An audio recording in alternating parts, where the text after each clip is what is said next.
Hi hello dudes. So ఈ date అయితే గుర్తుపెట్టుకోండి, 9/3/2026. సో ఇప్పుడు మనం తెలుగు కంటెంట్ రైటింగ్ గురించి అయితే మాట్లాడుకున్నాం.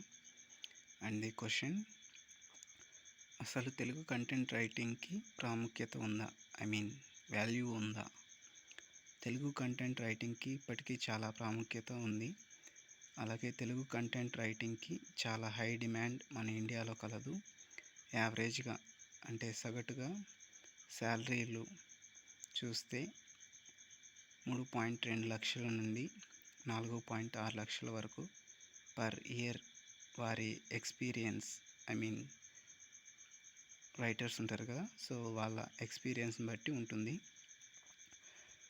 అండ్ ప్రస్తుతం తెలుగు కంటెంట్ రైటింగ్ ప్రతిలిపి వంటి story writing and story telling app అది. సో ఈ యాప్లో చాలా హల్చల్ చేస్తుంది. ఇప్పుడు మన ప్రతిలిపి గురించి తెలుసుకుందాం. అండ్ ప్రతిలిపి అనేది ఒక డిజిటల్ ప్లాట్ఫారం. ప్రతిలిపిలో మనం తెలుగుతో సహా చాలా భాషల్లో కథలు, నవలలు, కవితలు ఉచితంగా చదువుకోవచ్చు, అలాగే రాసుకోవచ్చు. ప్రతిలిపి సంస్థ బెంగళూరులో ఉంది. ప్రతిలిపి శ్రోతలకు లిజనర్స్కి కంటెంట్ అందిస్తూ, మరోవైపు కంటెంట్ రాసేవారికి, అదే రైటర్స్ ఉంటారు, కంటెంట్ రైటర్స్, సో వాళ్ళకి ఆదాయాన్ని అందిస్తుంది.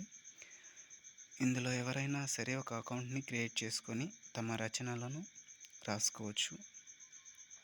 సో అండ్ డేట్ అయితే గుర్తుపెట్టుకోండి. అండ్ నేను ట్రై చేస్తున్నా ఇది ఎంతవరకు నిజము ఏంటి, సో అవుతుందా కాదా అని. అండ్ నేను అక్కడ గమనించింది ఏంటంటే, ఆల్రెడీ నాకు ప్రతిలిపిలో అకౌంట్ ఉంది. అక్కడ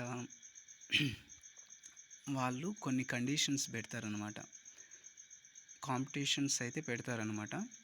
సో ఒక డేట్ ఇస్తారు, starting date and ending date and result date, 3 dates ఇస్తారు.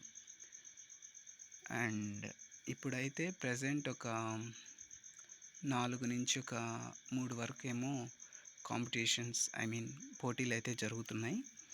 అండ్ నేను తప్పకుండా ట్రై చేస్తా.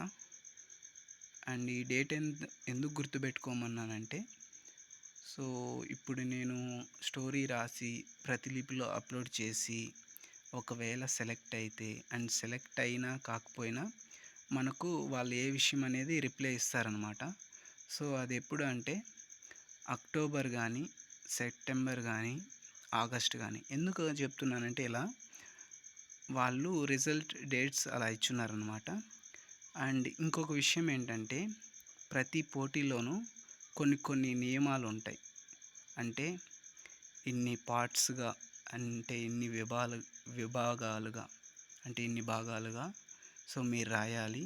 ఒక్కొక్క భాగంలో ఇన్ని పదాలు, వర్డ్స్ ఇన్ని ఉండాలి అని కొన్ని చిన్న కండిషన్స్ అయితే పెడతారు. సో వాటిని అన్నిటినీ గమనించుకొని అండ్ నేనైతే ట్రై చేయబోతున్నా. అండ్ చూద్దాం ఎలా జరుగుతుందో, ఏమవుతుందో. సో ఇవాల్టి వీడియో ఇదే. అండ్ రేపైతే ఇంకొక వీడియోతో మీ ముందుకు వచ్చేస్తా. అంతవరకు stay with me. Don't forget subscribe. Thank you. Bye bye.